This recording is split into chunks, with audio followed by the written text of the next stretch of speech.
안녕하십니까. 행복한 아침 이재용입니다. 안녕하세요. 정예인입니다. 새로운 한 주가 시작됐습니다. 오늘은 8월 4일 월요일이고요.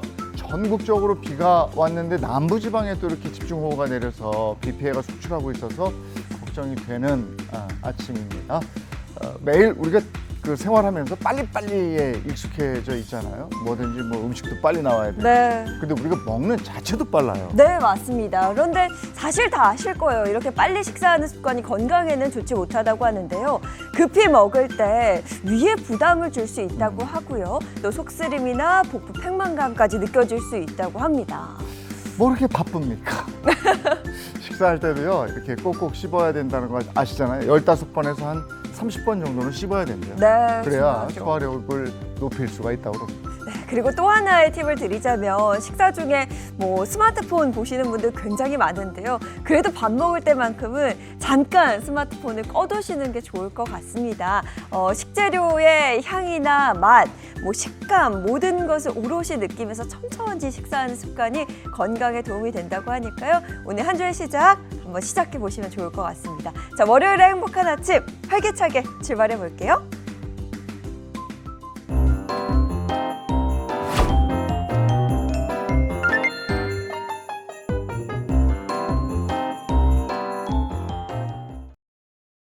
네, 새로운 한 주가 시작된 월요일 어떤 소식이 들어와 있을까요? 모닝픽 손석구 평론가와 함께합니다. 어서 오세요. 안녕하세요. 안녕하세요. 네, 첫 번째 모닝픽입니다. 어떤 겁니까? 네, 첫 번째 모닝픽은 관세 각오, 과세 맞는 코스피입니다. 네, 국내 증시가 지난주 마지막 거래일에서 폭락하면서 그야말로 검은 금요일이다 이런 이야기까지 나왔죠. 네, 그렇습니다. 코스피는 외국인과 기관의 대규모 매도세로 3.88%나 급락하면서 3,200선을 단번에 내주었습니다.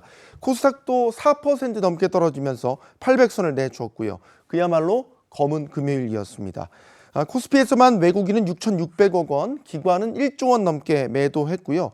매도폭이 커진 영향으로 원달러 환율 장중에는 1,400원을 돌파하기도 했습니다. 정부가 발표한 세제 개편안이 증시 급락의 배경이 됐는데 특히 양도소득세 대주주 기준이 50억 원 이상에서 10억 원 이상으로 확대하는 안이 포함되자 투자 심리가 급격히 흔들리는 모습을 보였습니다. 근데 이 10억은 과거에도 있었던 기준인데 왜 이것 때문에 이렇게 많이 흔들리는 거예요? 이 대주주 양도소득세 기준이 10억 원이라는 뜻은요. 상장 종목 10억 원 이상을 보유한 보유자는 대주주로 간주를 해서 주식을 매도할 때 양도소득세를 부과한다라는 뜻입니다. 과거 문재인 정부에서도 이 기준이 10억 원으로 내려갔던 전례가 있었습니다. 하지만 이 10억 원이라는 기준을 두고 논란은 끊이지 않았죠. 시가총액은 갈수록 커지고 있는데 10억 원을 대주주 기준으로 삼을 수 있겠냐라는 겁니다. 연말에는 양도소득세를 회피하기 위해서 일부 주주들은 주식을 대거 매도해서 주가가 떨어졌고 이로 인해 증시 분위기도 냉각돼 버리는 문제가 반복되곤 했죠. 이런 논란 끝에 윤석열 정부에서는 이 기준을 50억 원으로 상향을 했는데 이를 불과 몇 년 만에 다시 되돌리는 것이어서 시장에선 정책 혼선으로 이를 받아들였고요. 10억 원 기준에 대한 적정성 논란도 다시 커지고 있는 상태입니다. 여기에 여당 내에서도 의견이 갈리면서 잡음이 일어나고 있는데요. 김병기 원내대표는 이 10억 원 기준을 재검토할 수 있다라는 입장을 내놓은 반면에 진성준 정책위 의장은 세입 기반 회복이라면서 사실상 반대의 뜻을 표명했습니다. 네, 새 정부 들어 각종 증시 활성화 방안이 시행이 됐는데 이 대주주 양도세 이런 분위기에 찬물을 끼얹는 것 같다 이런 이야기도 나오고 있죠. 네, 그렇습니다.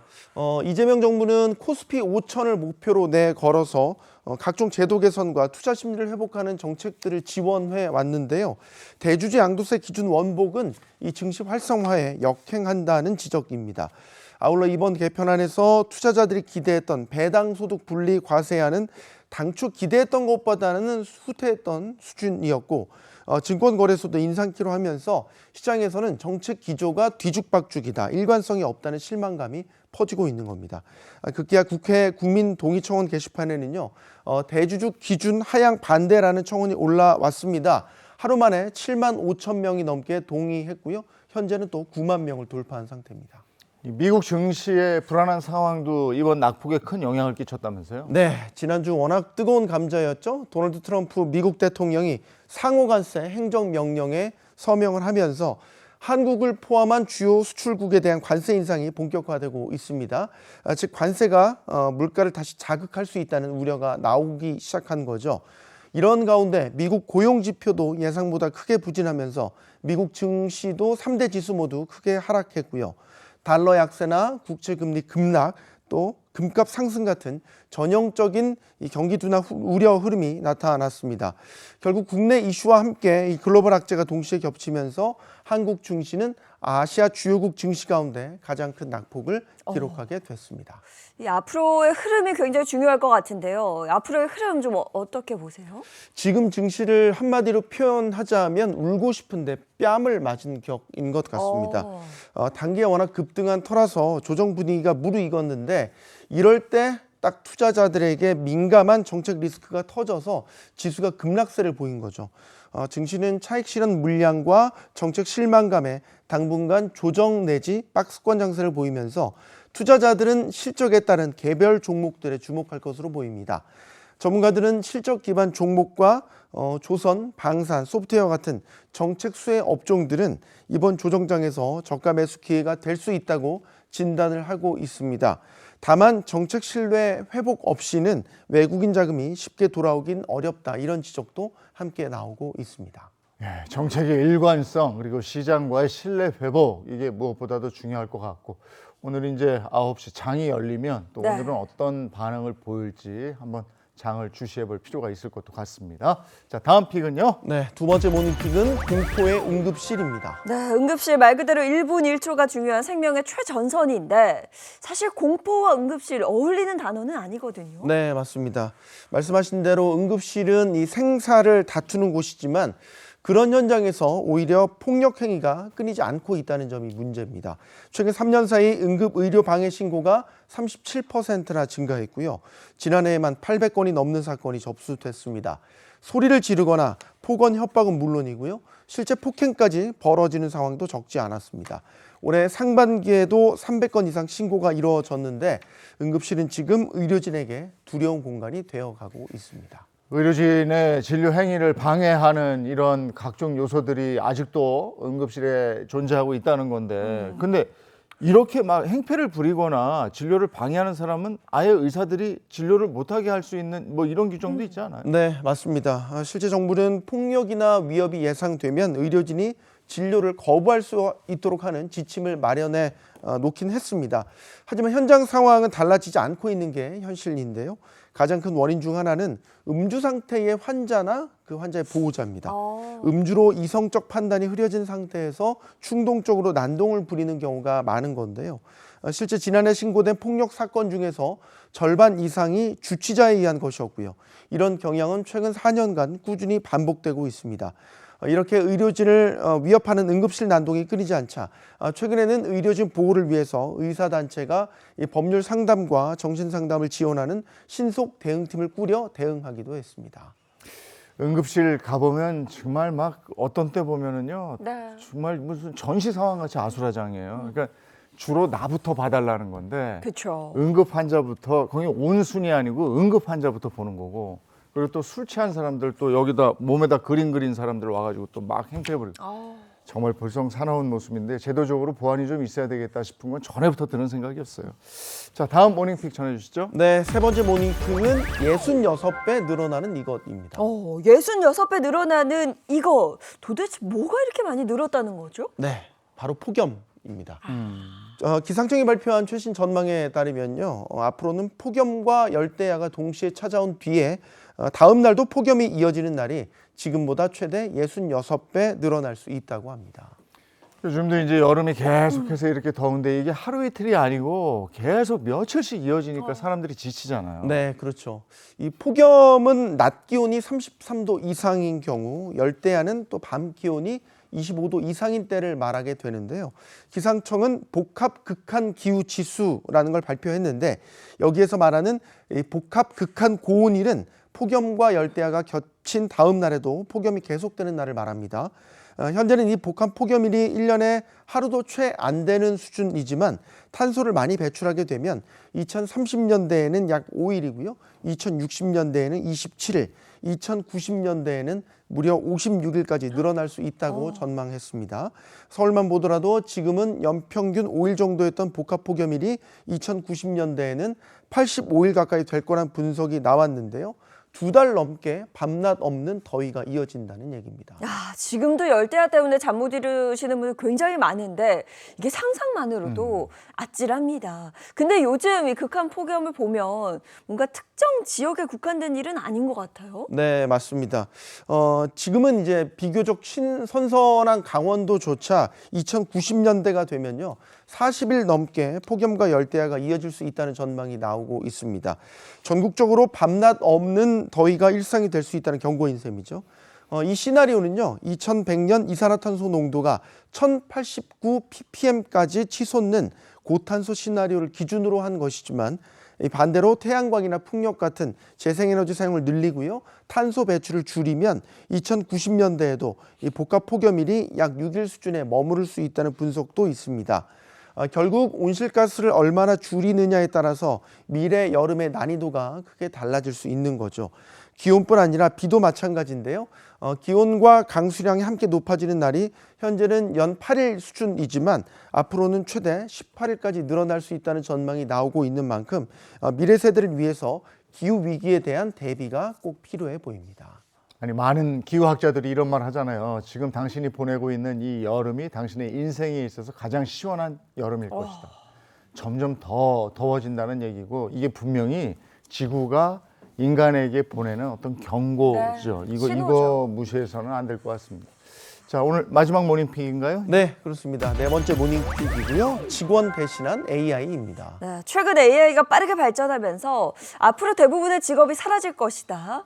뭐 아나운서란 직업도 사라질 것이다. 저는 이런 이야기도 들었는데 이번 소식도 그런 흐름과 맞닿는 이야기일까요? 맞습니다. 요즘 기업들 사이에서요. 직원을 새로 뽑을지 AI를 도입할지 고민하는 사례가 늘고 있다고 하는데요. 실제로 국내 기업 임원 3명 가운데 1명은 AI가 더 효율적이라면서 인력을 대체하겠다고 답했습니다. 전체 응답자의 절반 이상은 일단 상황을 더 지켜보겠다고 했고요. 이미 AI가 채용에 영향을 주고 있다는 응답도 적지 않았습니다. 실제로 인력 대체가 어느 정도 이루어지고 있는 거예요? 아직까지는 실제 인력 감축은 크게 나타나진 않고 있습니다. 지난 1년 동안 직원 수를 줄였다는 응답은 6%에 불과했고요. 대부분인 74%는 변화가 없다고 답했습니다. 다만 직무를 바꾸거나 재교육을 받는 경우는 5명 가운데 1명꼴로 나타났는데요. AI의 영향을 가장 많이 받는 분야는 개발이나 엔지니어링 분야였습니다. 그 다음이 고객 지원, 회계나 법무 같은 백오피스 업무였는데요. 규칙이 명확하고 반복되는 업무일수록 AI가 더 빠르게 대체할 수 있다는 거죠. 실제로 응답자의 67%가 AI가 코딩을 대체하면서 개발자 수요가 줄고 있다, 이렇게 답을 하기도 했습니다. 네, 이런 흐름이라면 신규 채용도 좀 줄어들면서 청년 일자리에 영향을 미치진 않을까 네. 걱정이 되는데요. 네, 실제로 그런 걱정이 나올 만합니다. AI 영향으로 신입이 먼저 대체될 것이라는 응답은 75%에 달했고요. 그 다음으로는 중간 관리자가 될 것이라고 나타났는데요. 회사 입장에서는 경력보다 비용이 덜 들고 AI가 더 빠르게 일할 수 있다고 보는 겁니다. 하지만 그럼에도 사람의 역할은 여전히 중요하다는 응답이 많았습니다. 판단력, 창의성, 인간관계 같은 건 AI가 따라올 수 없는 인간만의 역량이라는 거죠. 또 인사관리, 거래처 응대, 마케팅처럼 사람의 감각과 네트워크가 중요한 업무도 여전히 많습니다. 그래서 요즘은 AI로 효율성을 높이되 중요한 판단과 사람과의 관계 형성 같은 일은 말 그대로 균형 잡힌 접근이 대세로 자리 잡고 있습니다. 과거 산업혁명 때도 자동차가 등장하니까 그 마차를 몰던 마부들이 일자리를 잃었잖아요. 네. 그래서 그때 운전하는 걸 배워서 새로운 일자리를 마련했다, 이런 얘기가 있는데, 기술의 혁신, 이제 뭐 거스를 수 없으니까 그 기술의 혁신에 맞게 내가 어떻게, 사람이 어떻게 적응할 것인가, 이거 고민해야 될 것 같습니다. 네, 예, 오늘도 좋은 얘기 고맙습니다. 손석구 평론가와 함께했습니다. 고맙습니다. 고맙습니다. 네, 지난 밤부터 굉장히 많은 양의 비가 또 남부지방을 중심으로 쏟아졌습니다. 현재는 어떤지 또 날씨 궁금한데요. 문단영 기상캐스터 전해주세요. 네, 어제 저녁부터 호남을 중심으로 비가 쏟아졌는데요. 이제는 비구름이 이동해 영남을 중심으로 비가 내리고 있습니다. 이들 지역에서는 호우특보도 발효 중입니다. 예상되는 비의 양 보시면요. 울산과 경남의 많게는 120mm 이상, 대구와 경북에는 100mm 이상으로 물폭탄이 떨어지겠는데요. 그 밖에 수도권은 최대 40mm 정도가 예상됩니다. 오전까지 특히 영남에 비가 집중됩니다. 시간당 30에서 50mm 정도로 운전하신다면 시야 확보가 어려울 정도의 강한 비가 쏟아지겠습니다. 중부지방은 오늘 저녁이면 비가 대부분 그칩니다. 다만 전남 남해안과 영남은 내일 새벽까지 이어지겠습니다. 비가 내리면서 폭염경보는 모두 해제됐고 경기 북부와 강원에만 폭염주의보가 발효 중입니다. 한낮 기온은 서울 30도, 대전 32도, 광주와 대구는 33도로 더위가 주춤하겠습니다. 내일은 오전부터 중부 내륙과 남부지방 곳곳에 소나기가 지나겠습니다. 모레에는 다시 전국에 비 소식 들어있습니다. 지금까지 날씨 전해드렸습니다.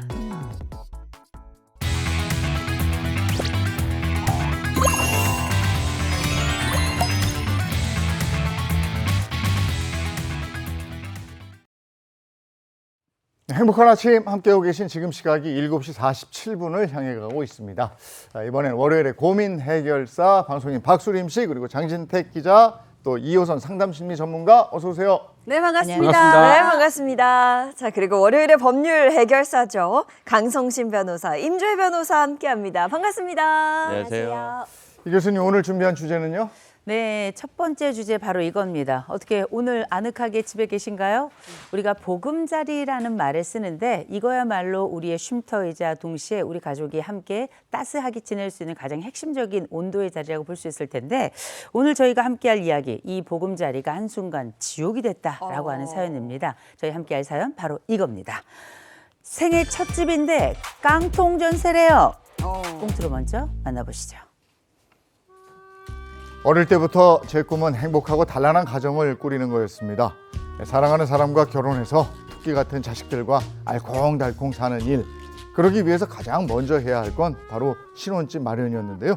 결혼 준비를 하며 좋은 집을 찾기 위해 며칠이고 발품을 판 끝에 마침내 마음에 쏙 드는 집을 발견할 수 있었습니다. 자기야, 여기 어때?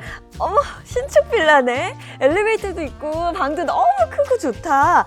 근데 자기야, 여기 좀 비싸지 않아? 우리 예산에서 조금 초과할 것 같은데. 아, 이제 곧 우리 결혼하면 아이도 낳고 그 아이 또 키우고 이래야 될 텐데 이 정도 크기는 돼야 되지 않겠어? 뭐 좀 비싸긴 하지. 아이고. 멋있어. 그것도 더 볼 것도 없어. 그냥 저기 역 가깝지, 뭐 신축이지, 로얄층 막 이런 거요 이거. 그러니까 하나밖에 안 남았으니까 이거 빨리 해 이거 저기. 에? 이거 신혼부부니까 특별히 이거 저 건축주가 이거 하나 딱 이렇게 기념으로 갖고 있으려고 그랬는데 이거 딱 해준 거예요. 이거 빨리. 에? 근데 저희가 계약을 할 거니까요. 아니 분명히 저희 계약할 겁니다. 예, 빨리 결정을 해야 돼. 오후에 또 두 팀 보러 오기로 했으니까 빨리 그 결정을 해야 돼 이거 빨리. 이 부동산에서 이 집은 행복건설에서 지은 신축이고 건축주가 직접 계약을 진행하니 걱정할 필요가 없다고 저희를 안심시켰습니다. 그렇게 계약을 마치고 신혼의 단꿈에 젖어있던 어느 날입니다. 여보세요, 이재영님 되시죠? 네네, 제가 이재용입니다만. 네, 며칠 전에 전세보증보험 신청하셨죠? 죄송하지만 보험이 거절됐다고 연락드렸습니다. 아니 보험이 거절되다니요? 그게 무슨 말씀이세요? 제가 주택 공시 가격을 조회해 보니 전세 보증금보다 주택 공시 가격이 더 싼 걸로 나와서 보증보험 가입이 불가합니다. 아니 그게 무슨 말씀이세요? 여기 빌라가 3억 6천에 매매되고 있는데 저는 3억에 들어왔거든요. 이재용님이 입주한 뒤에 집주인이 바뀌면서 주택 가격이 그때보다 떨어졌습니다. 모르셨습니까? 뭐라고요? 알고 보니 제가 살던 빌라는 보증보험 가입 자체가 불가능한 집이었는데요.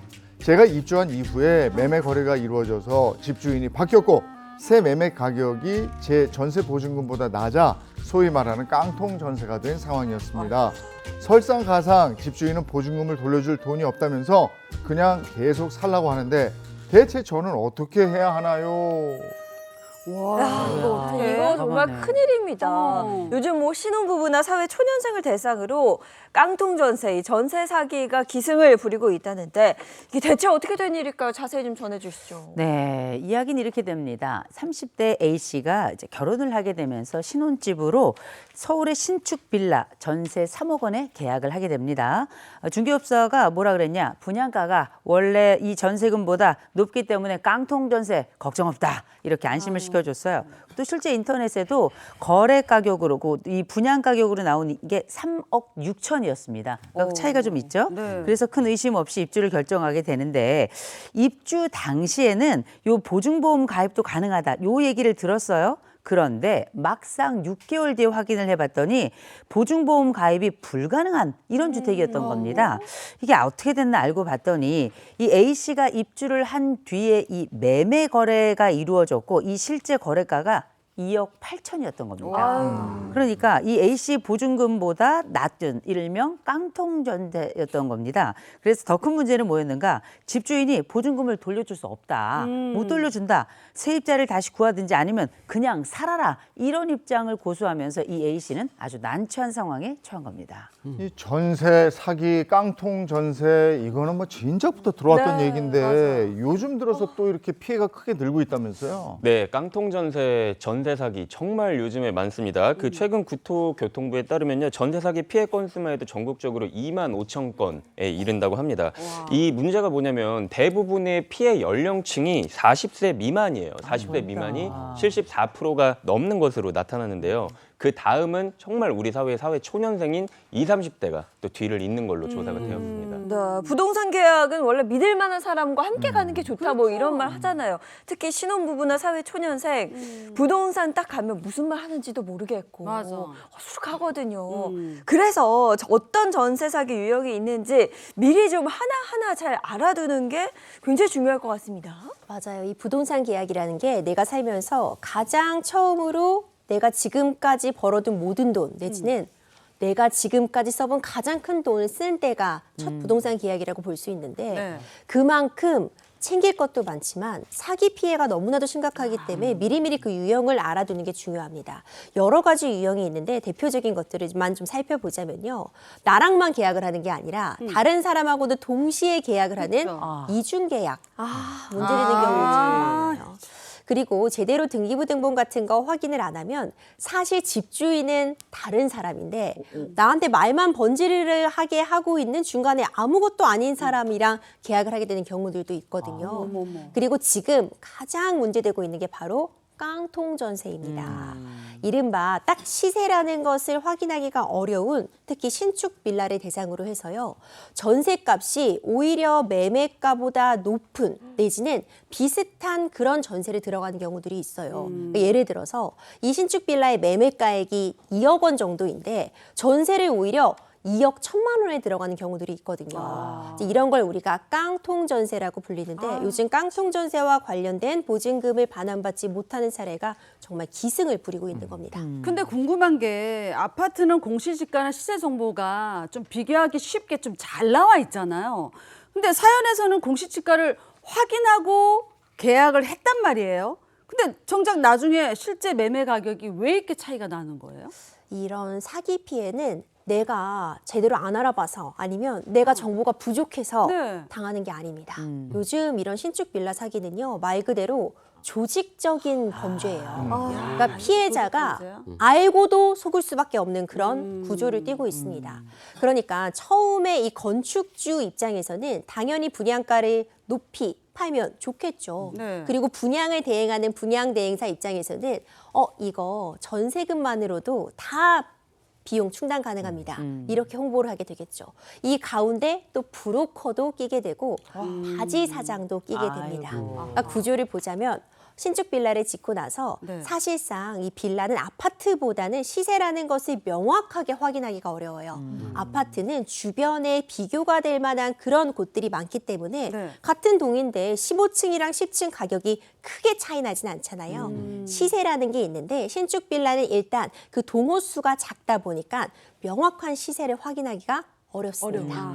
그리고 주변의 입지나 환경에 따라 또 가격이 천차만별일 수 있거든요. 이런 걸 악용해서 사실은 주변 시세라던가 지금 시장 상황을 보면 2억 원 정도가 적정한 최초의 판매 대금인데 이걸 2억이 아니라 3억 정도로 부풀리기를 하는 겁니다.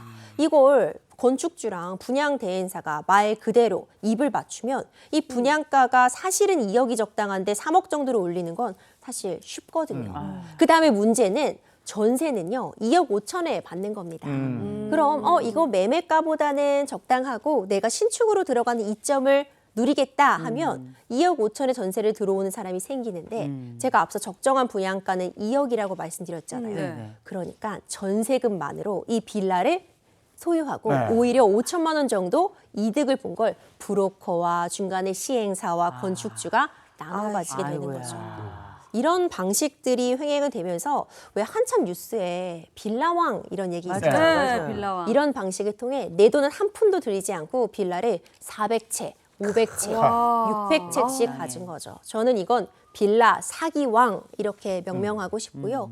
결국 전세보증금 받았지만 이거 다 개인이 탕진해버린다거나 실체를 알 수 없게 결국 다른 사람들이 다 나눠 갖고 정작 집주인은 돈 한 푼 없는 사람이거든요. 그러니까 내가 보증금을 돌려받을 때 아무도 책임지는 사람이 없고 결국 이것을 경매에 붙여야 되는데 원래 경매를 붙이면 가격이 더 떨어지게 되니까 내 보증금보다 훨씬 못한 돈을 받을 수밖에 없고 그마저도 경매가 쉽지 않은 게 현실입니다. 근데 이 살고 있는 집 소유주가 바뀌었는데 그 세입자가 그걸 전혀 모르게 될 수도 모를 있나요? 수 있나? 모를 수가 있죠. 왜냐면 지금 현행법상으로는 그 집주인이 바뀌었어요. 예를 들어서 매매를 통해서 A씨가 B씨한테 팔았습니다. 그 세를 끼고 있는 상태에서도 팔 수 있다는 거예요. 근데 이 사실을 이 세입자한테 고지를 할 의무가 없다는 거예요. 아, 그래서 모르는구나. 그러니까 아까 변호사님 말씀하셨던 것처럼 그 속칭 바지 사장, 뭐 네. 깡통, 진짜 빈주머니 이런 사람한테 집주인의 명의가 넘어간다고 하더라도 이거를 세입자는 모르고 그냥 계속 산단 말이에요. 그리고 이 자기의 전세 계약 기간이 종료되고 나서 청구를 해야 될 거 아닙니까? 네, 보증금을 그렇죠. 돌려달라고. 그럼 그걸 근데- 누구한테 청구해야 돼요? 새롭게 바뀐 집주인한테 청구를 하려고 하면은 나는 돈이 돈이 없는데요. 없다 이래버니. 이전 집주인한테 청구를 하려고 하면은 저는 팔았는데요. 네. 이런 상황이 이루어질 수가 있다는 거예요. 그리고 빌라왕 그 말씀하셨는데 빌라왕 진짜 이거 드릴 말씀이 너무 많은데 시간상 다 말씀드리기는 조금 어렵겠지만 이런 게 있을 수가 있어요. 그 세입자가 나중에 집주인 한테 청구를 한 거예요, 보증금을. 근데 이 사건에서는 집주인이 죽어버렸어요. 사망했다고요. 네. 그러니까 청구를 하려고 해도 청구를 할 사람이 없는 거예요. 그쵸. 뭐야. 그러면 어떻게 해야 돼요? 상속인을 찾아가야 돼요. 근데 상속인을 우리가 어떻게 알아요? 뭐 어떻게 찾았어요. 막 SNS를 뒤져가지고 뭐 부모님 뭐 그리고 누나 막 이렇게 찾았어요. 네. 찾아갔죠. 뭐 저기 전라도 어디에 사는.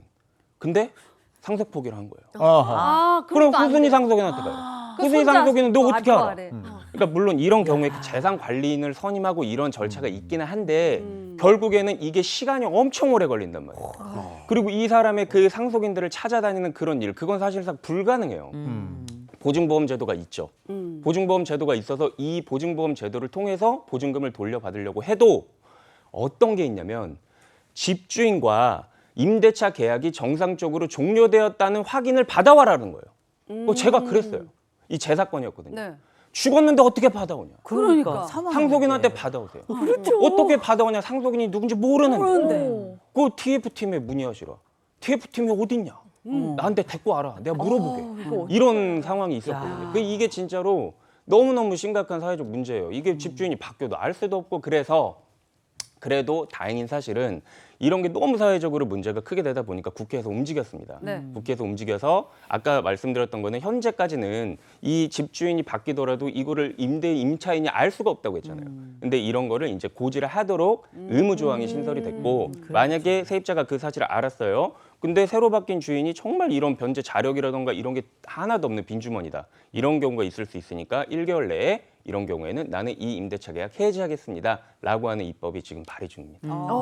이제라도 이런 보호 장치들이 마련돼 가고 있으니까 그거는 참 다행인데 맞아. 또 하나가 우리가 늘 지적하는 것이 이런 사기 범죄의 피해자들은 정말 피눈물을 흘리는데 이 사기를 친 인간들, 이 인간들을 솜방망이 처벌하고 그리고 나는 지금 피눈물 흘리는 상태에서 잠깐 들어갔다가 나오면 떵떵거리고 살고 있는 모습을 그게 보면서 너무 억울해. 얼마나 상실감을 느끼는지 모른다 이런 건데 왜 이렇게 약하게 주는지 모르겠어요, 벌을. 맞습니다. 앞서 강성신 변호사가 열변을 토했잖아요. 이거 전세 사기 깡통 전세 너무 나쁘다. 어떻게 알아요? 그런데 그럴만해요. 제가 이런 사건들 정말 분개하는 이유는요. 보통 피해 금액이요. 사회 초년생들이 처음으로 정말 큰 돈을 모으고 대출까지 끌어와서 2억 정도 보증금을 마련했을 때 벌어져요. 그런데 우리가 요즘 뭐 집값이 오른다 뭐 10억이다 12억이다 이런 얘기를 들어서 그렇지 네. 사회 초년생이 2억을 다시 모으려면 언제 모아요? 그걸? 얼마나 네. 긴 시간이 드는데요. 2억을 잃고 나서 괜찮아. 넌 아직 사회 초년생이니까 다시 일어설 수 있어라고 어른들이 얘기를 할 수 있을까요? 아유. 그러니까 너무나도 피해가 큽니다. 그런데 문제는 2억, 3억이라는 돈은 정말 큰 돈인데 네. 생각만큼 우리 법은 이걸 다스리는 데 있어서 한계가 있다는 점이죠. 물론 전세 사기 같은 경우 사기죄로 처벌됩니다. 근데 이 사기죄의 정의가 상대방을 기망해서, 그러니까 속여서 어떤 재산적인 이득을 편취했을 때 우리가 사기로서 처벌이 되는데 그렇다면 입증을 해야 되는 거예요. 애초에 이 사람은 돈도 없었고 자력도 없고 보증금을 반환해줄 능력이 없었음에도 불구하고 나에게 전세를 맡긴 것이다. 그렇기 때문에 이 사람은 사기다. 이걸 입증하는 게 쉽지는 않아요. 하지만 이제 뉴스에서 이제 논란이 됐던 그 빌라 사기왕 같은 사건들은 돈이 없는데 400채씩 갖고 있다면 이것은 반환할 의도가 없다고 충분히 인정되기 때문에 사기죄로 처벌이 되지만요. 제가 앞서 설명드렸던 것처럼 개인에게 2억 3억 원은 너무 큰 돈이지만 이걸 좀 더 가중처벌하려면 그 기준이 5억 원이거든요. 그러니까 그 액수에는 또 미치지 못하는 거죠. 이제 이런 일들이 더해지면서 최근에 이슈가 됐던 사례들, 그래서 어느 정도 처벌을 받았냐 보면 400채씩 빌라 갖고 있어서 전세 보증금 반환 못했을 때 네. 10년 정도 내려집니다. 10년 뭐 중형이라고 볼 수 있어요. 하지만 이 피해자들의 피눈물에 비하면 결코 무거운 처벌이라고 할 수 없고요. 네. 이 10년 형사처벌은 형사처벌이고 돈을 돌려받아야 되는데 그렇죠. 뭐 나라에서 먼저 이런 부분 뭐 배상을 하고 여러 가지 제도를 하고 있지만 그 피해액을 모두 돌려받는 데는 사실 어려움이 큰 것이 현실이어서 솜방망이 처벌 계속해서 문제가 되고 있고 이걸 심지어 판단을 내리는 판사들도요. 입법에 좀 미비가 있는 것 같다. 이런 부분 입법 개선이 필요하다는 의견도 내고 있는 상황입니다. 네. 그러니까 10년 지나서 그 돈 가지고 떵떵거리면서 사는 거예요. 비싼 10년도 아파트. 다 받지도 않아요. 그래요. 거기서도 깎여요. 지금 제일 세게 한 게 한 10년 정도 된다 이런 말씀이신 거니까. 네. 이게 법은 마련이 되어 있지만 피해자들의 억울함을 다 풀어주지 못하는 것 같아서 더 안타깝습니다. 자, 지금도 여전히 전세 사기 걱정하시는 분들 굉장히 많을 텐데요. 실제 피해를 줄이려면 어떤 점을 유의해야 할지 강성신 변호사 또 한 번 열변을 그런 시간입니다. 확실하게 말씀해 주세요. 네. 유의할 점 한 100만 가지 되는 것 같아요. 지금 뭐 100만 시간이 가지요? 없으니까 진짜 많아요. 유의할 점이 너무 많은데 일단은 기본적으로 우리가 확인하셔야 될 게 임대차 계약 맺기 전에 전세 계약 맺기 전에 등기부 등본 그 정도는 진짜 확인합시다. 바로 우리가 등기부 등기부 등본 떼봐서 네. 쉽게 얘기하면 그 근저당권 설정이 내가 지금 임차로 들어가려고 하는 그 이전에 덕지덕지 붙어 있단 말이에요. 그렇죠. 그러면은 이거 어떻게 되겠어요? 만약에 내가 전세 보증금을 돌려받지 못했을 경우에 내 집이 경매에 넘어간다고 하더라도 선순위한테 다 돈이 가버리니까 낙찰 대금이 그럼 내가 갖고 올 수 있는 게 없단 말이에요. 그러니까 이런 정도는 우리가 미리 확인을 해볼 수 있지 않느냐. 그래서 등기부 등본 확인하셔가지고 그 집주인의 채무 상황을 좀 확인을 하셨으면 좋겠고 깡통 전세를 유의하시란 말씀입니다. 그리고 그 계약 전에 주변 시세 같은 거, 물론 빌라 같은 경우에는 시세를 알아보기 좀 어려울 수도 있어요. 수도 있는데 공시지가 같은 것도 우리가 인터넷을 통해서도 알아볼 수가 있고, 그리고 좀 주변에 발품 팔아가지고 이 정도 신축 빌라면은 시세가 대충 어느 정도 그렇죠. 되느냐 이런 거를 좀 내가 지금 이 매물을 선택해서 중개한 중개인뿐만 아니라 좀 다른 중개인들한테도 그렇죠. 돌아다니면서 물어보고 확인을 해보시는 거예요. 그런 식으로 좀 확인을 하셨으면 좋겠고, 그 다음에 그 보증보험 미가입 시에는 네. 이 계약 해지해버리겠다라는 것도 좀 특이하게 적어놓으셨으면 특이하게. 좋겠어요. 우리가 계약서 적으실 때 특약사항란에 특약 같은 거는 양 당사자의 합의가 있으면 얼마든지 그걸 적을 수가 있거든요. 맞아요. 그리고 만약에 입주 전까지 내가 계약을 하고 나서 입주 전까지의 그 시간이 있을 거 아닙니까? 그때 근저당권 같은 게 설정돼 있으면 안 될 거 아니에요. 그러니까 있으면은 안 되고, 만약에 있으면은 무조건 말소시키고, 말소되지 않았으면 우리 계약 다 무효야. 이런 특약을 좀 넣으셨으면 좋겠고, 계약금도 전부 다 반환해줘야 돼. 이런 걸 꼭 넣으셨으면 좋겠고, 제일 좋은 건 사실 전세 보증보험에 가입을 하는 겁니다. 네. 근데 이거의 어떤 그 제도의 복잡함이나 허점들을 이용해 가지고 집주인이 이렇게 하는 경우들이 있어요. 아, 들어줄게요. 다 해줄 거예요. 나 임대사업자니까 이거 의무적으로 해줘야 되고, 근데 그렇게 해주고 안 해줘. 나중에 그 보증금을 줬는데 나몰라라예요. 어떡해요? 내가 잘못 알았는데요. 계약서 써야겠네. 막 그런 상황들이 있을 수 있단 말이에요. 그런 상황이 있을 수도 있으니까는 아까 말씀드렸던 그런 특약 같은 거 꼭 좀 조심하셨으면 좋겠고, 그 소액 임차인 제도라는 거 하나만 더 말씀드릴게요. 그 지역마다 다르긴 한데, 우리가 그 목적물에 살고 있는데 그게 경매에 넘어갔을 때 내가 후순이더라도 일정 그 소액의 보증금만큼은 우선적으로 보장을 받을 수 있게 하는 게 이제 소액 그 보증금 제도거든요. 네네. 임차인 제도니까 내가 이거를 인터넷에서 검색을 해보셔가지고 내가 지금 사는 곳에 해당하는 곳에 소액 임차인으로서 얼마까지 내가 우선순위로서 보장을 받을 수가 있느냐, 이거를 좀 확인하셔가지고 아하. 그 범위 내에 들어오는 임대차 계약을 체결하시는 게 어떻게 보면 좀 사고를 미연에 예방할 수 있는 하나의 방법이니까 알아두셨으면 좋겠습니다. 오케이. 또 하나 저는 우리나라 아까도 말씀드렸지만 사기 범죄에 대해서 형량이 너무 낮으니까 맞아요. 올려야 돼요, 올려. 사기가 아주 기승을 부리는 것 같아서 이거 좀 세게 해가지고 내가 다른 건 몰라도 사기죄를 저지르면 일생을 나는 망칠 수 있구나. 그래서 이렇게 하면 안 되겠구나. 좀 이렇게 좀 해줬으면 네. 좋겠어요. 우리 청년들 한 푼 두 푼 모아가지고 전세 사기 당해서 쏠랑 다 날. 그럼. 너무 억울하잖아요. 맞습니다. 이걸 왜 보호를 안 해줘요? 예. 자, 다음 주제 갑니다. 아유, 갑자기 화가 확 올라오네. 그러니까. 그냥. 예. 근데 이제 우리가 가만 생각해보면 옛날에 들었던 말 중에 배보다 배꼽이 크다 이런 얘기 들어보셨죠? 진짜 생각해보면 너무 웃긴 표현 아닙니까? 어떻게 배보다 배꼽이 크겠어요? 근데 막상 두 번째 사연이 바로 그렇습니다. 중국집에서 일어난 황당한 소송에 관련된 이야기인데요. 두 번째 사연 바로 이겁니다. 자, 3일이라고 4억 달래요. 와. 중국집 황당 소송. 자, 자세한 사연 먼저 만나보시죠. 여러분, 중국집은 뭐니 해도 신속 배달이 생명 아니겠습니까? 오랜 기간 중국집을 운영하던 전 단골 손님도 늘어가고 점점 배달 일이 많아져서 새 배달원을 뽑기로 했습니다. 공고를 낸 뒤 얼마 지나지 않아서 배달원을 채용했고, 그렇게 3일째 되던 날의 일입니다. 진택 씨, 아유 배달 잘 다녀왔어? 나 밖에 날씨가 많이 덥네요. 그래. 땀 막. 어휴, 고생했어. 다른 게 아니라 진택 씨 배달 갈 때 그릇 수거하잖아. 그러면서 그 건물에 우리 가게 전단지 배포 좀 해줄 수 있어? 저보고 전단지 배포까지 이걸 해달라고. 아니, 기왕 그릇 찾으러 가는 김에 겸사겸사 가게 홍보도 되고 좋잖아. 근데 이건 좀 아니죠. 저는 배달만 하러 이렇게 계약이 된 건데 이 전단지 배포까지 해달라 그러면은 이거는 선 넘으신 거예요. 아이. 뭐냐면 돈은 뭐 더 주시던가 그러면 아니면. 일당 14만 원이나 받아가면서 그거 하나 못 해줘? 에휴, 전단지 붙이는 일까지 하지 않을 거면은 그럼 내일부터 출근하지 마. 그럼. 저 지금 자르시는 거예요. 손가락질하는 거야, 나보고 지금? 사장님 뜻 알겠습니다. 어머, 어이구 참. 그날 그렇게 감정이 상한 채로 대회가 끝나고 다음 날이 돼도 배달원은 출근하지 않았습니다. 저도 그럴 수도 있겠다 싶어서 하루 쉬고 다음 날부터 다시 나오라고 했지만 배달원은 자신의 의사에 반해서 근로관계가 종료됐다면서 결국 출근하지 않았습니다. 그래서 전 그동안 일한 3일치 임금을 정산하고 계약을 마무리 지었죠. 그렇게 모든 것이 정리된 줄 알았던 며칠 뒤에 악몽이 시작이 됐습니다. 사장님 이거 보세요. 지금 완전히 큰일 났어요. 나 지금 장사 지금 바빠. 아니 아이, 그때 나갔던 진택 씨가 어. 부당해고 소송 이걸 걸어왔어요. 부당해고? 아니 그게 무슨 소리야? 어?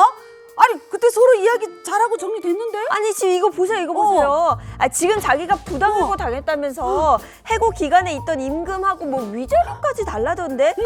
그게 자그마치 1억 8천만 원이 넘어요. 1억 8천. 아니 이게 어떻게 돼? 잠깐만. 네. 여보세요. 진택 씨, 나 행복반점 사장인데, 아니 네. 이게 뭔 말이야? 아유, 소장 받으셨죠? 아니 그게 대체 무슨 소리야? 부당해고라니? 아니 그때 이야기 잘 끝났잖아. 네. 이 사장님이 저한테 이 전단지까지 돌리고 막 이래 말씀하셨잖아요. 예, 부당한 업무 지시라고 해서 제가 못하겠다고 했더니 저를 해고하셨잖아요. 아니 예, 부당 해고로 인해 받은 정신적 위자료까지 제가 다 이렇게 꼼꼼하게 넣어가지고 했습니다. 예. 아니, 이게 무슨 개풀 뜯어먹는 소리야? 나 이 돈 절대 안 줘. 아니 못 줘. 예, 그럼 법대로 그냥 하시죠. 전화 끊겠습니다. 이게 먼저 끊는 게 있어. 세상에 이렇게 황당한 일이 또 있을까요? 배달원은 부당한 지시를 거부해서 제가 해고를 시켰다는데 전 정말 억울합니다. 전 분명 다시 출근하라고 했고 출근하지 않은 건 본인 선택 아니겠습니까? 그런데도 부당해고 운운하면서 밀린 임금의 정신적 위자료까지 요구하는 배달원. 전 대체 어떻게 하면 좋을까요? 자 이게 보니까 어떻게 보면 서로 생각하는 바가 좀 달랐던 것 같은데 근데 저는 참 의아한 게 3일 일하고 지금 보니까 4억 가까운 돈을 요구했다고 그래요. 네. 근데 이게 가능한 금액인지 이거 참 어떻게 봐야 될지 너무한 거 모르겠습니다. 아니에요? 자, 우리가 이 돈이 어떻게 나왔는지 지금 일방의 주장이죠. 네. 이렇게 큰 금액을 청구한 그 근거를 먼저 좀 살펴볼게요. 일단 두 가지로 나눠볼 수 있는데 이게 내가 부당해고인데 지금 너무나도 피해가 크기 때문에 부당해고가 무효가 돼도 복직할 수 없다. 그렇다면 복직을 못하니까 그 임금 상당액이라던가 그리고 거기다가 퇴직금 심지어 2시간 동안 남아서 이야기했잖아요. 네. 매니저와. 그 부분에 야간 근로수당까지 더해서 일단 그때 청구한 게 벌써 1억 8천입니다. 뭐래? 거기다 더하기 네. 정신적 위자료에 대한 손해배상도 청구했는데 그 부분 세부 항목들 볼게요. 구인 공고에는 별도로 홍보 문구가 없었다면 위자료 2천만 원, 홀 매니저가 우월한 지위로서 감금했다 3천만 원, 휴게 시간 없었다 800만 원 등등등 모멸감을 줬다 2천만 원, 부당해고 관련 위자료 7천만 원 여기서 끝나지 않아요. 배우자인 부인도 자신과 함께 정신적 고통을 받았다면서 어머머머. 3천만 원 더해서 실제 사례에서 무려 3억 8,200만 원을 청구했던 사례가 있었습니다. 이게 지금 본인은 부당해고를 당했다 이렇게 주장하고 있는데 이게 과연 부당해고에 해당하는 건지 이 부분도 궁금합니다. 궁금하네. 정말 실소를 금치 못. 아니 이거 목록 말씀하신 거 듣고 제가 너무 황당해가지고 사실 이분 있잖아요. 네. 이거 법 모르는 분이에요. 네, 소송 모르시는 분이에요. 어. 자, 우리가 그 3일인가 일했나요? 그 3일 3일 일해놓고 일했어. 지금 이 수억에 달하는 돈을 청구하는 것부터가 비용이 나가요. 그래. 그러니까 인지세가 법원에 내는 인지세가 많이 나간단 말이에요. 그리고 만약에 내가 제기한 소송에서 패소하잖아요. 그러면 상대방의 소송 비용도 부담해야 될 수가 있어요. 네. 그러니까 이거 같이 인정되기가 어려운 부분들을 이걸 막 남소라고 하잖아요. 그냥 이것저것 다 집어넣어가지고 막 20억 청구할 거야라고 하면은 이게 본인한테 도구로 돌아올 수 있습니다. 그렇지. 그러니까 모르고 그냥 다 청구를 하신 것 같은데 이거는 문제가 될 수가 있어요. 일단 부당해고에 해당하는 건지 저는 일단 조금 어렵다고 봐요. 그러니까 당연히 해고는 정당한 사유가 있어야 됩니다. 이건 뭐 맞아요. 5인 미만이든 뭐 이상이든 그런 거에 구애 없이 해고는 당연히 정당한 사유가 있어야 돼요. 절차적 요건도 준수를 해야 되고요. 근데 만약에 이 경우에 그냥 나오지 마세요. 뭐 홍보할 거면 나오지 마세요라고 한 게 해고의 의사표시냐라고 봐야 되는 부분이 생기는데 우리 사건에서는 어땠냐면 실제 사건에서는 나오지 마세요라고 한 사람이 지배인이었던 거예요. 아. 그러니까 사장님이 아니라. 아. 네. 그러니까 해고를 할 권한이 있는 사람은 사장님이죠. 네. 근데 거기에서 일하는 어떤 뭐 지배인 같은 경우에는 해고를 할 수는 없단 말이에요. 해고를 할 주체가 아니기 때문에 부당 해고라고 인정이 되지 않았던 사례이고 말씀하신 것 뭐 근로계약서를 작성하지 않았다. 위자료 200만 원. 근로계약서를 작성하지 않은 게 본인한테 어떤 그런 정신적 아픔과 그런 슬픔과 충격이 될 수 있을까요? 이거는 그냥 과태료 대상일 뿐이에요. 그러니까 모든 거에 다 그렇게 위자료를 붙일 수 없습니다. 기본적으로 금전적으로 위자가 될 수 있는 부분은 별개 어떤 그런 위자료를 청구할 수가 없는 것이 원칙이에요. 그리고 심지어 부인도 자신과 정신적 함께 피해를 정신적 고통을 입었기 때문에 부인의 위자료도 청구를 했어요. 아까 다시 말씀드렸던 대로 위자료 뭐 이런 것들 무조건 다 넣는다고 나한테 좋은 것이 아니라 이게 인정이 되지 않았을 때는 나에게 되려 도구로 돌아올 수 있으니까 청구하실 때는 좀 숙고를 하셨으면 좋겠습니다. 그럼 실제로 어떤 때 부당해고가 성립되는지 이것도 궁금해요. 자, 다들 직장 생활 하셨을 때의 경험과 어디 고용됐을 때의 경험을 끌어올려 보세요. 네. 제가 실수를 한 거예요. 위에서 딱 얘기하는 거죠. 야, 너 사표 써. 해고야. 어. 드라마에서 많이 봤어요. 당장 사표 써. 이랬을 때 이거 부당 해고일까요, 아닐까요? 아, 이거는 부담- 제가 뭐 직장 생활을 좀 해봤거든요. 네. 그 요거 뭐 요런 얘기 뭐 직장 생활하면서 안 들어본 사람이 어디 있어요? 다 들으면서 이거를 뭐 그냥 이거는 뭐 사표 써 이게 아니라 너 일 똑바로 안 해 이거 정도지 이거를 뭐 그래서 사표를 써보라는 얘기지. 그걸 수리하겠다는 얘기지. 한번 써봐라 어떤 건지 양식상. 근데 뭐 사실 저는 보통 장 기자님하고 잘 안 맞아요. 근데 오늘 살짝 좀 맞는 게 뭐냐면 우리가 언제부터 그렇게 말을 잘 들었다고 나가란다고 늘 나가고 그랬습니까? 일찍 오라 그래도 잘 안 오는 게 우린데. 근데 요거는 일종의 뭐랄까 내가 화가 났다 이런 의미 정도로 생각해야지 실질적인 이게 어떤 위력을 행사했다 이런 생각은 살짝 지금의 경우는 좀 안 들거든요. 근데 저는 좀 생각이 다른 게 사람마다 다르잖아요. 마음이 약한 심약한 사람들은 너 해고야 당장 사표 써. 그러면 내가 일을 잘못한 나는 바보인가 봐 멍충이야 사표 쓰고 이렇게 나가는 사람도 있을 것 같아요. 너무 상처받고 뭐 마음이 아파서 네. 그럼 그 부당 해고가 되는 거잖아요. 일단 세 분의 의견이 굉장히 팽팽하게 갈리는데 답이 궁금합니다. 우리 사이에서도 의견이 갈렸잖아요. 네. 재판부는 사실 엎치락뒤치락 했어요. 처음에는 원심에선 이거 사표 써.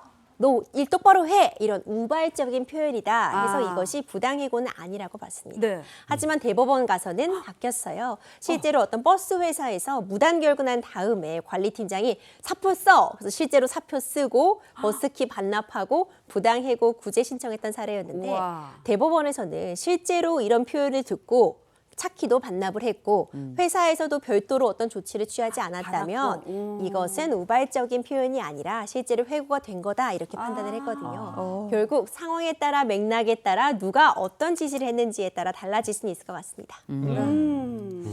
이게 해고라는 거는 굉장히 그 적당한 사유, 누가 봐도 공감되는 사유가 있어야 되는 거죠. 맞아요. 이게 굉장히 엄격히 따집니다. 맞아요. 근데 이걸 또 그 고용된 사람들이 이걸 이용하는 경우도 있거든요. 서로 그러지 말자. 그래요. 네, 조직 생활하면서. 네, 두 분 변호사님 고맙습니다. 고맙습니다.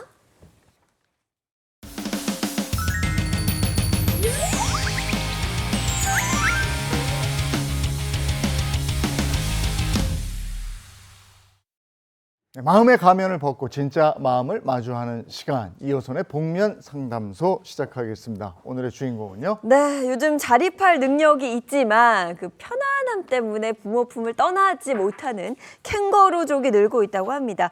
문제는 돌아온 자식보다 그걸 맞이해야 하는 부모의 삶이 더 흔들린다는 맞아요. 건데요. 복면 상담소 오늘의 주제 바로 이겁니다. 컴백홈 어떤 사연인지 먼저 인터뷰로 만나보시죠. 안녕하세요. 저는 30대 아들을 둔 서울에 사는 50대 중반의 엄마입니다. 제가 고민이 하나 있어서 왔는데요. 독립해서 10년 넘게 부산에서 살던 아들이 저희 집에 들어와서 저랑 같이 살고 싶다고 하네요. 이제 아이가 한 번씩 와서 지냈거든요. 부산에서 살다가 아이 보고 그러면은 너무 좋고 뭐 맛있는 거 하나라도 더 해주고 싶어서 진짜 신경 많이 써서 먹는 거 하나도 같은 거 안 먹이려고 이렇게 뭐 신경 써서 해주고 이렇게 했어요.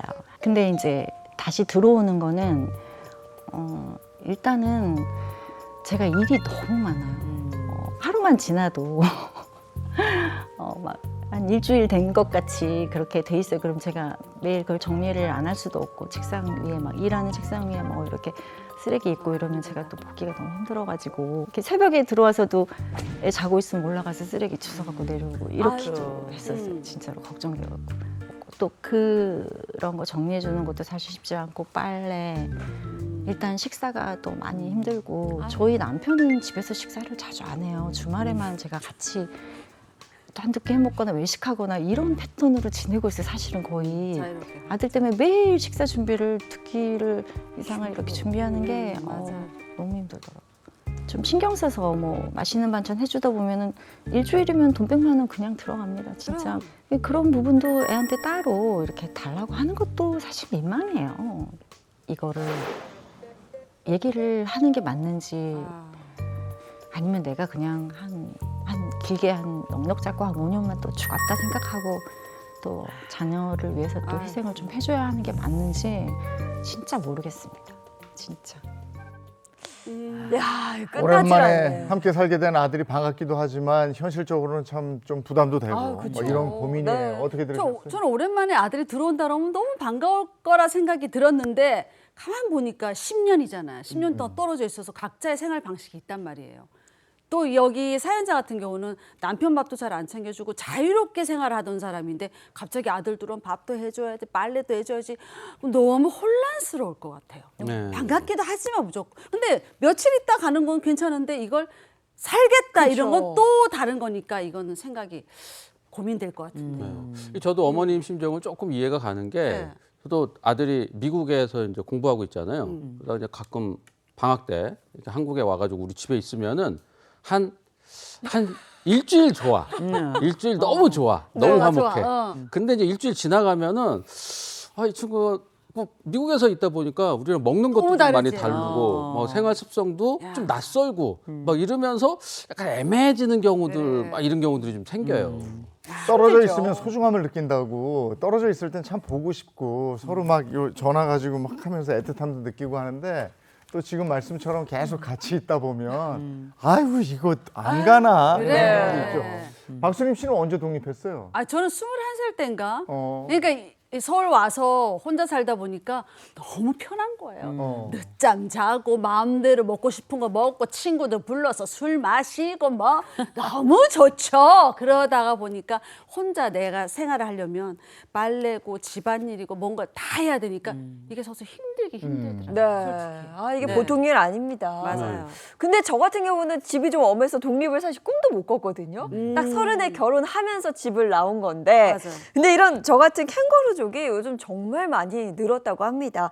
2022년 기준으로 우리나라 20대 81% 정도가 부모와 함께 살고 있다고 하는데요. 와. 이 수치가 무려 OECD 36개국 중에 1위라고 합니다. 와. 그런데 교수님, 요즘 왜 이렇게 독립이 늦어지는 거죠? 일단 우리가 1위가 많아요. 1위가 많네. 1위가 많아요. 그 중에서도 1위 이번에 새롭게 말씀하신 게 뭐냐? 안 나가 1위예요. 야. 안 나가 1위. 애들이 안 나갑니다. 부모들이 그렇게 나가라 얘기를 해도 안 나가는데 그렇다 보니 여러 신조어들도 많이 생겼죠. 그냥 안 나가는 게 아니라 요즘은 옛날에 캥거루족은 애가 일도 안 하면서 계속 집에만 머무르고 계속 부모에게 의지하는 걸 캥거루족이라고 했다면 네. 지금은 신캥거루족이라고 애가 직장을 나가.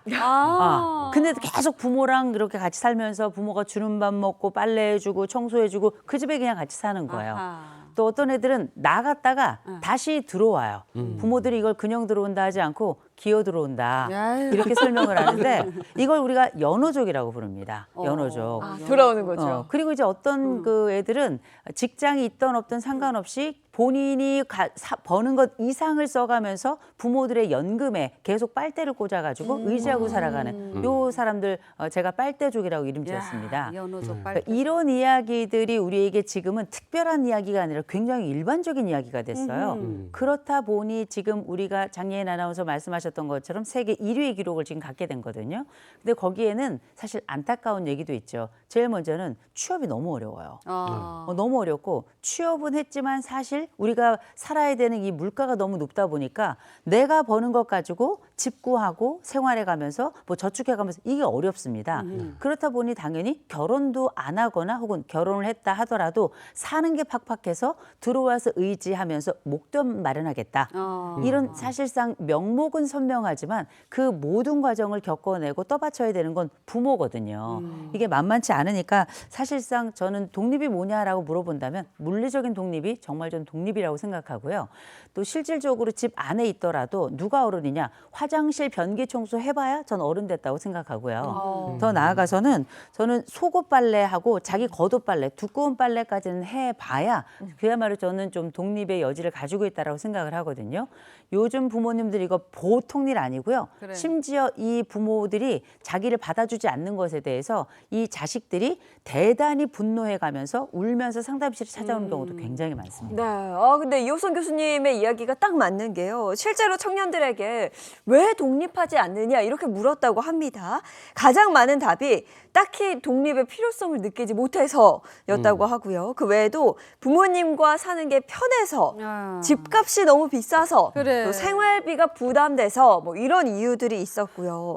자, 그런데 오늘 사연의 자녀분 같은 경우에는 상황이 좀 다릅니다. 돈을 벌고 있어요. 경제적으로도 이제 자립된 상태고 10년 넘게 살다가 다시 돌아오는 말씀하신 연어족 같은 건데 이런 경우에는 어떤 이유가 있는 걸까요? 10년 나가 살아보신 분들 알 겁니다. 힘들어. 그래, 힘들어. 힘들어요. 그리고 사실 그때쯤 되면은 내가 새로운 가정을 형성하지 않는 이상에는 뭐랄까 모종의 향수병 같은 게 생겨날 수도 있습니다. 엄마 품, 아버지 품이 그리울 수 있는데 일단 이렇게 들어오는 가족들이 이상한 건 아니지만 요새 젊은 사람들이 하는 얘기가 있어요. 이불 밖은 위험해. 막상 혼자 살아보니까 이게 보통 일이 아니라는 걸 알고요. 맞아. 더 하나 나아가서는 지금 이 집에 이렇게 들어오는 게 사실 부모가 좋아서 들어오는 게 아닌 경우가 10중 8구입니다. 나 혼자 이 많은 일을, 이 버거운 일을 다 처리하는 것 자체가 굉장히 고통스럽고 힘들다고 느끼는 거예요. 근데 내가 집에 돌아가면 항상 품어주고 괜찮다 말해주고 늘 응원해주고 했던 그 온도 있는 부모가 이제는 나이가 들었지만 여전히 과거처럼 나를 받아줄 것이다라고 하는 기본적인 그래. 기대와 또 전제가 있는 거거든요. 근데 이게 막상 밖에 나갔다 들어오는 게 문제예요. 들어오죠. 그러면 심리학에는 복귀 현상이라는 게 있습니다.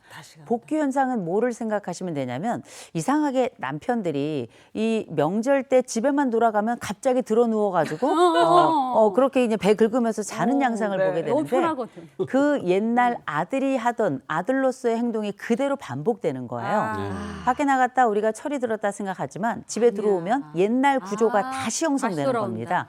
그러면서 그 옛날 엄마가 해줬던 것처럼 빨래해주고 밥해주고 청소해주고 집안에 그냥 가면서 뱀 허물 벗듯이 옷 벗는 거 그냥 다 처리해주고 심지어 본인이 뭐 이렇게 집에서 먹던 과자 부스러기 하나도 치우지 않는 이런 상황들이 벌어지는데 다시 아들로 복귀했을 때 성인이 된 아들이 돌아온 것이 아니라 그냥 나이만 먹은 아들이 다시 돌아오게 되는 나이만 먹은 딸들이 다시 돌아오고 이런 현상이 사실상 부모들이 떨어져 있는 기간에 형성했던 새로운 구조를 파괴하는 방식으로 들어오게 되는 겁니다. 그러면 새로운 형식이 파괴되고 과거 방식이 돌아왔을 때 부모들은 어떻게 옛날에 생각했던 독립의 여지가 사라지게 되는 거거든요. 이게 보통 문제가 아닙니다. 네. 그래도 우리가 이렇게 돌아오는 연어족 청년들을 좀 이해해 보려면 그렇지. 생각을 해보세요. 실제로 혼자 살면 정말 외롭고 서러운 순간들이 많거든요. 한 취업 포털에서 자취하는 대학생들을 대상으로 자취 생활의 고충에 대해서 조사를 했는데요.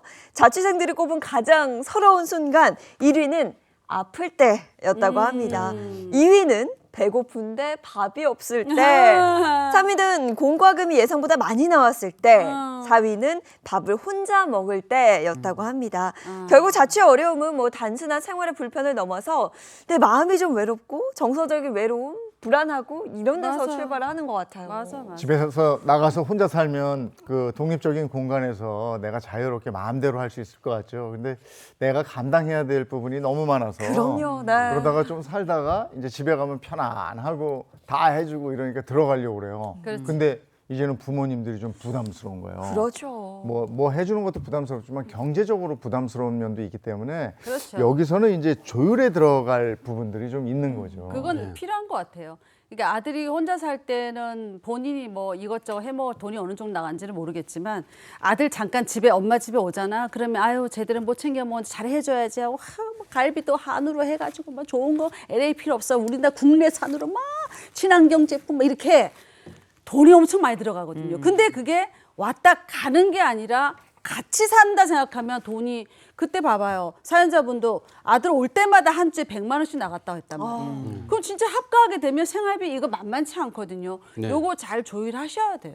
근데 또 부모님 입장에서는 이거를 자식한테 이거를 야 돈 뭐 생활비 얼마 나갔으니까 이거를 뭐 내 이거 얘기하기가 이게 정말 예, 좀 쉽지도 않고 맞아. 또 이거 또 얘기를 했다가 자식이 갑자기 마음 상해 또 또. 마음 상해가지고서는 또 뭐 이럴 수도 있잖아요. 그래서 이 말하기가 쉽지가 않을 것 같아요. 알아서 드려야 되는데 사실 아들이나 딸이 알아서. 근데 그 군대 때 우리 생각해보면 애가 군대 첫 휴가 나오면 그냥 난리 나죠. 있는 거 없는 거 다 해주고 용돈 말년 휴가쯤 나올 때 되면 저거 그냥 군대 말뚝 박았으면 좋겠다. 왜 이렇게 자주 나오냐면서. 근데 합가 결정할 때 뭐부터 고려하고 어떤 얘기를 해야 돼요? 네, 일단 우리 장혜은 아나운서가 아까 그 자취생들의 고충에 대해서 말씀하셨잖아요. 네. 뭐 아플 때, 배고플 때, 밥 없을 때, 공과금 많이 나왔을 때, 혼자 밥 먹을 때 이건 우리도 힘들다. 그래서 이거는 먼저 좀 말씀드려야 될 게 이게 합가라고 하는 게 굉장히 어려운 과정입니다. 떨어졌다가 다시 합쳐서도 그랬지만 그렇죠. 그 사이에 부모가 늙었어요. 아. 이거 굉장히 어려운 지점입니다. 그리고 우리가 이 일단은 뭐 몇 가지 전제를 먼저 좀 말씀을 드리자면 저는 이 합가를 할 때 이렇게 말씀드립니다. 신중히 고려하라는 말씀도 되게 중요하지만 최대한 미뤄라. 최대한 이걸 미뤄라? 먼저 선뜻 결정하셨다가는 굉장히 어려운 상황. 그리고 아들도 딸도 저절로 그냥 원하면 내가 언제든 들어올 수 있다고 생각하는데 성인이 돼서 머리가 굵어졌다는 얘기는 자신의 삶에 대한 독립성뿐만 아니라 타인에 대한 배려도 할 줄 알아야 되는데 부모도 나이 든 성인들에게는 타인에 가까운 겁니다. 그래서 이들에 대한 여러 기본적인 배려를 충분히 숙고하기 위해선 우리가 합가하는 그 시점을 최대한 미뤄서 상대방도 신중하게 만들어야 된다는 거 굉장히 중요하고요. 두 번째로는 분업하고 분납이 있습니다. 분업이라고 하는 건 일단 들어왔다 그러면 옛날 그 아들 옛날 그 딸 아니고요. 나이 들어서 들어온 낯선 하숙생인 거예요. 그래서 가사 분담해야 됩니다. 가사 분담. 당연히 해야 되죠. 또 생활비에 대한 분담도 당연히 해야 되는 그럼요. 거예요. 그리고 마지막으로 재출가일을 지정하셔야 돼요. 재출가일. 한 번 나갔다 그리고 들어왔잖아요. 그러면 다음번에 우리가 언제까지 함께 할지 언제 다시 나갈지에 대해서 기한을 정해놓으시는 게 우리가 마치 황혼휴가 할 때 기억하시죠? 네네네. 그 언제 몇 시까지 무슨 일을 어떻게 할지 비용은 어떻게 할지 이런 거 다 나누잖아요.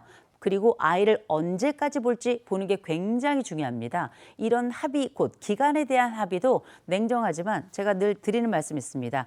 우리가 사랑을 할 때는 뜨겁게 사랑해야 될 시점도 있지만 차갑게 사랑해야 될 시점도 있거든요. 이 시점은 전 차갑게 사랑해야 될 때라고 생각합니다. 삼식이라고 그러잖아요. 그런데 남편도 이제 이 즈음에는 은퇴한 시점이고 네. 그래서 삼식이가 돼 있는데 아이까지 또 들어와서 또 삼식이 2명이 되는 거는 네. 부담인데 이것도 한번 생각해 봐야 될 것 같아요. 어머니 입장에서 삼식이 2명 부담스럽죠. 그렇죠. 아버지 입장에서는 그냥 바라보면 되니까 든든할 수 있거든. 그러니까 두 사람의 부부의 입장이 달라. 네. 이럴 때 또 한번 고려를 해봐야 될 것 같아요. 그렇죠. 그때 또 다른 문제가 발생을 하는 건데요. 실제로 이 사연자분도 고민하고 스트레스 받는 부분이 있다고 합니다. 이어서 보시죠. 제가 혼자서는 도저히 안 되겠어서 고민을 하다가 이제 얘기를 했어요. 내가 이렇게 당신도 봤다시피 이렇게 힘들다 사실은 가끔 와서 하는 거니까 즐겁게 했지만 계속 하는 거는 여보 내가 무리일 것 같아. 자신이 없어. 근데 어떻게 하면 좋을까? 애한테 어떻게 말을 해야 될까? 그랬더니 이해를 하겠대요. 저를 이해를 하고 당신 얘기할 수 있으면 하래요. 자기는 차마 말 못하겠대. 남편 입장도 저도 이해는 하죠.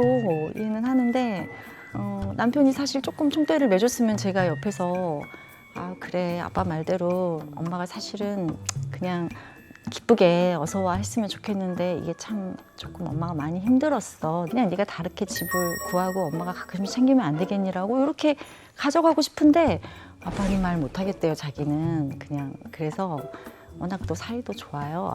나만 고생하면은 두 분이 행복할 거라는 생각을 하고 있는 것 같아. 내가 봤을 때. 그래서 굳이 그런 얘기를 하고 싶어 하는 것 같지는 않아요.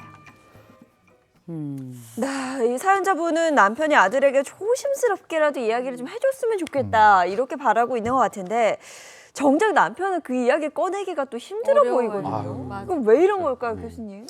참 이게 예나 지금이나 부모들은 다 똑같습니다. 집안의 악당 역할 누가 할 것인가? 엄마가 해야 돼. 아, 엄마가요? 보통 엄마가 하더라고요. 엄마가 진짜 평생 엄마가 보통 아유, 많이 엄마가 하는데 이게 사실 나이 들어서 이 성인이 된 자녀들에게 이런 얘기하는 게 굉장히 어려운 것 중에 하나가 뭐냐면 애들 어렸을 땐 말도 잘 들어요. 그래서 그냥 그리고 남은 생에 풀어갈 수가 있어요.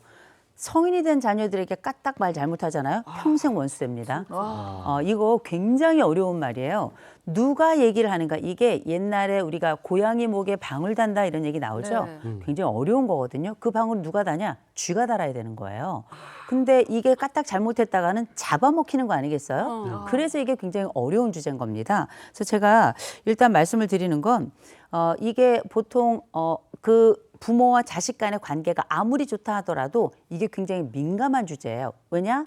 아들은 나의 생존의 위기가 있어서 들어옵니다라는 전제를 걸고 들어오는 거거든요. 그런데 부모가 네 생존도 있지만 우리 생존도 있어서 너를 맡기가 어렵다라고 이런 얘기를 해야 되는 거예요. 이게 보통 어려운 문제가 아닙니다. 그러니까 아버지도 사회생활 해보니 이 아버지가 어떻게 발을 살짝 빼는 거거든요. 그래요. 그럼 이걸 이제 엄마가 얘기를 해야 되는데 이 엄마가 이런 얘기를 하기도 어렵다는 걸 엄마는 또 배로 나와서 그렇게 품으로 키운 엄마로서 이 얘기를 한다는 게 얼마나 어려운 어렵죠. 일이에요. 그래서 이게 단순하게 네가 들어와라 마라 혹은 뭐 나가라 들어가라 이런 문제가 아니라 어쩌면 생애 관계를 두고 내리는 결정이기 때문에 신중할 수밖에 없는 거죠. 네, 이러다가 어머니 혼자서 그냥 나만 감당하면 되겠다 싶을까 봐 그것도 걱정인데 마지막으로 교수님 그 솔루션 하나 맞추시죠. 일단 사실은 이건 제일 좋은 건 애가 양심이 있으면 제일 좋아요. 애가 지가 양심이 있어가지고 들어가면 안 되겠다. 눈치도 있어야죠. 그리고 제가 들어갈 때 어머니 아버지 제가 들어가선 여기까지 이 시기까지 머물고 그 사이에 제가 이런 일을 하고 그래서 생활비 이렇게 내겠습니다. 이렇게 이야기하는 아들은 진짜 제가 볼 때는 다음 생애까지 모시고도 살 수 있어요. 근데 애가 양심이 없는 애들이 많습니다.